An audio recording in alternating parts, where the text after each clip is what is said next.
I call the honourable member Grant Robertson. E te pika tēnā koe. Ki ngā meme o tēnei whare, tēnā koutou katoa. Tēnei e mihi ana ki ngā tangata whenua o te whanganui a Tara, koutou no Taranaki whānui, no te Atiawa. Tēnā koutou, tēnā koutou, tēnā koutou katoa. Mr. Speaker, I want to first acknowledge and congratulate you on your election to the position of Speaker, and I want to pay my respects to the mana whenua of this place. I feel an enormous sense of privilege, gratitude and history to stand here today in the House. Mr. Speaker, in 1954 and 1957, my grandfather, Bob Wilkie, ran as the Labour candidate in the Wairarapa electorate, a somewhat thankless task at the time. His advertisement in that long-lamented journal, the Featherston Chronicle, just before the 1957 election, reads in part, and I quote, "I believe it is the responsibility of all in prosperity to care for those in adversity, that the welfare of the nation in the future depends on the children of today, and every assistance, financial and otherwise, should be given to those who have undertaken the responsibilities of parenthood. While times may have changed, the core values of social justice, community and family that lie at the heart of my grandfather's words and the Labour Party's existence remain as important as ever today. I hope that Bob, who is in the gallery today, is proud that his grandson has made it to this place, and happy 89th birthday for tomorrow. These values of social justice which drew me to the Labour Party, a party of principle and vision, are what drives me today. I believe that the fifth Labour government took giant strides in the journey towards social justice. History will judge programs like KiwiSaver, Working for Families or 20 hours free early childhood education as landmarks in our economic and social progress.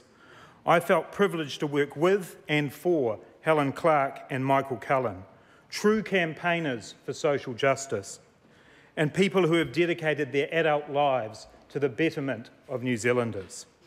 Mr. Speaker, I stand here today as, I hope not unluckily, the 13th representative of the Wellington Central electorate since it was named as such in 1905. I'm humbled by those who have gone before me. My predecessors have included people of remarkable talent and vision, such as Peter Fraser, whose legacy in the area of education I'll return to, Frank Kitts and Dan Ridderford, men who played significant roles in shaping this great city outside of this House as well, and Fran Wild, who showed enormous courage and fortitude in sponsoring the Homosexual Law Reform Act through this House. Fran, of course, left Parliament to play a key role in the development of this absolutely, positively wonderful city, and she continues to serve the region today. My immediate predecessor, the Honourable Marion Hobbs, was a tireless advocate for Wellington and for Labour values. She is principled, passionate and honest.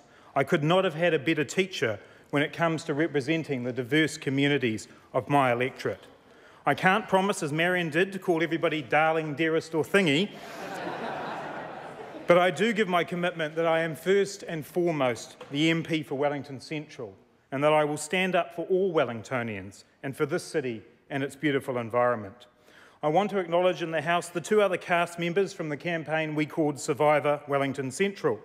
The Honourable Heather Roy and Sue Kedgley are both articulate and principled advocates for the causes they believe in, and were warm and friendly in what was from time to time a difficult campaign. I venture to suggest not many other campaigns dealt with water pistols and exploding taser guns, but that's Wellington Central for you. I look forward to working with all MPs from the Wellington region to advance the well-being of our constituents. I also want to acknowledge those who've broken ground in Parliament.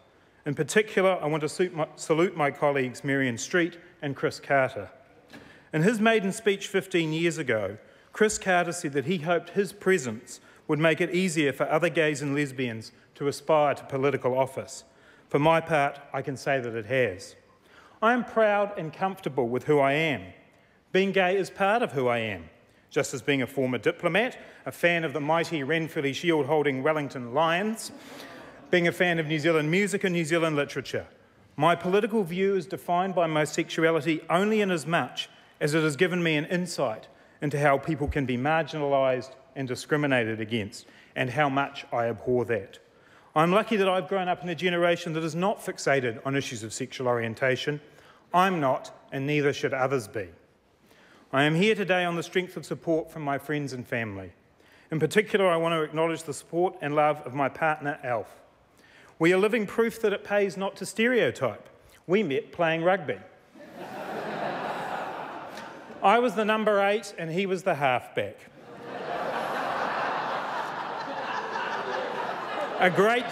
Mr. Speaker, a great combination. I have also had the pleasure of sharing in the growing up of Alf's children over the last 10 years and being part of his wider whānau. Taku araha I a koe. I also take this opportunity to acknowledge other new and returning members across the House for all the differences that we may have over the direction of this country and the policies that we need to get there. I know that you are here to do your best, that you've worked hard to be here, and I salute you for that. My ability to make it through in campaign and win in Wellington Central was down to the hard work and sacrifice of hundreds of people. Some of them are here today. I thank you all again. My campaign team in many ways mirrors the Wellington Central electorate. Argumentative, informed, creative, energetic and young. And yes, we also had a few public servants in the campaign. Public servants have a right to participate in the political process, and I look forward to the new government upholding its campaign promises to support and respect public servants.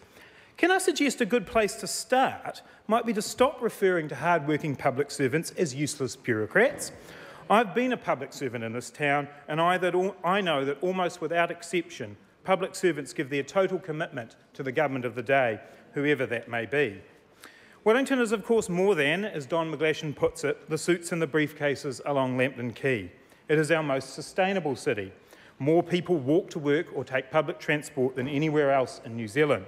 We need to do more to encourage that through better integrated, more reliable public transport services. Wellington Central is also home to the wonderful Karori Sanctuary, which I encourage all members to visit, and fantastic other outdoor education facilities. A significant part of this is the town belt, a tremendous legacy to the city that surrounds the inner suburbs in green space.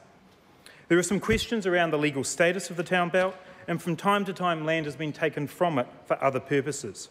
In consultation with the Wellington City Council and interested parties, I plan to sponsor legislation in this House to ensure that the town belt remains in, and as appropriate is returned to, public ownership. Along with the outdoor activities, Wellington's vibrancy is built around its creative sector. It's not hard to be swept along by the rich creative energy of the city. As the poet Loris Edmond has put it, this is the city of action, the world headquarters of the verb. I believe one of the great legacies of the fifth Labour government is the growing sense of pride and identity expressed through our arts and culture. This is more obvious in Wellington than perhaps anywhere else. Our creative industries are not only the centre of our social life and tourism, but they're also part of the growing businesses of the city. The future of the Wellington economy, as with the rest of New Zealand, relies on those who can establish sustainable businesses that leverage off our natural advantages and capitalise on innovation. In Wellington, the self-styled Silicon Valley, a group of businesses led by young entrepreneurs, is leading the way in the development of software and information technology solutions that have been picked up around the globe. Mr. Speaker, there are, of course, many people in Wellington Central whose lives are a world away from selling software on the world stage. For many of them, substandard housing is a problem. Too many homes in the city are poorly insulated and overcrowded. This makes them unhealthy and energy inefficient. I believe we must, as a country, make a key priority the quality of our housing stock and the provision of adequate social housing. Wellington is also a place where many migrants and refugees begin their lives. We are a nation of migrants that benefits so much from each new wave of migration. Yet I do not believe we do enough to support and welcome our newest New Zealanders. The bursting pride I saw from graduates at the M-Class English language course last week here in Wellington needs to be matched by a strong commitment to support and work with them as they find their feet. Mr. Speaker, I arrived in Wellington 14 years ago looking to find my feet. I'd grown up largely in Dunedin in the cloak of a Presbyterian family where my parents, who are here today, raised me and my two brothers to believe that we are all created equal, to treat others as we wish to be treated, and to work hard for our goals. They gave us love and support and allowed us to dream but be practical, and I thank them for that. I was interested in politics from an early age. Not, however, as early as my colleague Darren Hughes, whose first words as a baby, I understand, were Mr. Speaker. My political consciousness grew around some key events. I swelled with pride and too many sausage rolls from the school canteen, and as I saw David Lange on television at the Oxford Union debate. Not only could an overweight guy with glasses succeed, but New Zealand could stand up to world powers, hell-bent on destroying each other and us in the process. I was proud then of our independent stance on the world stage, and I was proud to play my part in later years working at MFAT and representing New Zealand at the UN in New York. Through the late 1980s and into the 1990s, I became distressed at the direction I saw government take. The unfettered, market-knows-best, laissez-faire, user-pays philosophy did untold damage to my community. At the supermarket where I worked to pay my way through school and university, the Employment Contracts Act arrived in 1991. I experienced firsthand our penal rates disappear, our conditions lost, and the value of our wages sink. I have never forgotten the impact of that law on working New Zealanders, and I have worked ever since to support the rights of workers. At university, I became involved in the fight against user pays in education. I ended up as the student president at Otago and in turn here in Wellington for NZUSA. I learned a great deal as a student politician. I learned to organise, I learned to campaign, and I learned what it meant to stand up for what you believe in. After one particularly rowdy but peaceful protest, I was accused by a policeman of being the biggest quasi-terrorist in Dunedin. I told him I was trying to lose weight. But above all, I learned that it is education that will make the difference to people achieving their potential in life. Peter Fraser and Clarence Beebe laid out the vision for the state's role in education in 1939. I quote, "The government's objective broadly expressed is that every person, whatever his level of academic ability, whether he be rich or poor, whether he live in town or country, has a right, as a citizen, to a free education of the kind for which he is best fitted and to the fullest extent of his powers." Close quote. While much of this has changed in intervening years, Fraser and Beebe's vision is the one that I come to Parliament determined to develop and make real for the 21st century. Mr. Speaker, we have a great education system in New Zealand, staffed by dedicated professionals. We must build on that to ensure that it provides the basis for a strong, inclusive society going forward. There is not enough time today to talk about all the areas where we can work on this, but I want to make mention of one in particular. The current arrangements for the funding of special needs education need an urgent and serious review. While successive governments have put more money into this area, I know of parents that are still going through extreme stress to get the resources they are entitled to, and in some cases those resources are not sufficient. The Education Act says that every child in New Zealand has a right to an education. We have a responsibility to make that real. Mr. Speaker, my vision for making real the ideals of social justice that I spoke of earlier is a vision for a modern, inclusive New Zealand, where we equip our people with the skills and knowledge to succeed in an ever-globalising world. A New Zealand where we celebrate and promote diversity, and where we truly are our brother and sisters' keepers. The solutions and ways to achieve this will not all be found in Wellington or in government. My generation of politicians must be open to a range of potential solutions. They'll be found in our communities and our families, on marae and in workplaces. It is the job of government and politicians in general to bring those together and provide leadership and support. I want to help build a modern, inclusive New Zealand where we do not accept children growing up in poverty. I believe that we should set goals to eliminate poverty in New Zealand and work out a program of redistribution that will see incomes and spirits lift together. A modern, inclusive New Zealand also needs to be one that looks after our environment. The health of our natural environment is critical not only to our way of life, but also to our economy. If we want people to stay in New Zealand, we need clean water to swim in and clean air to breathe.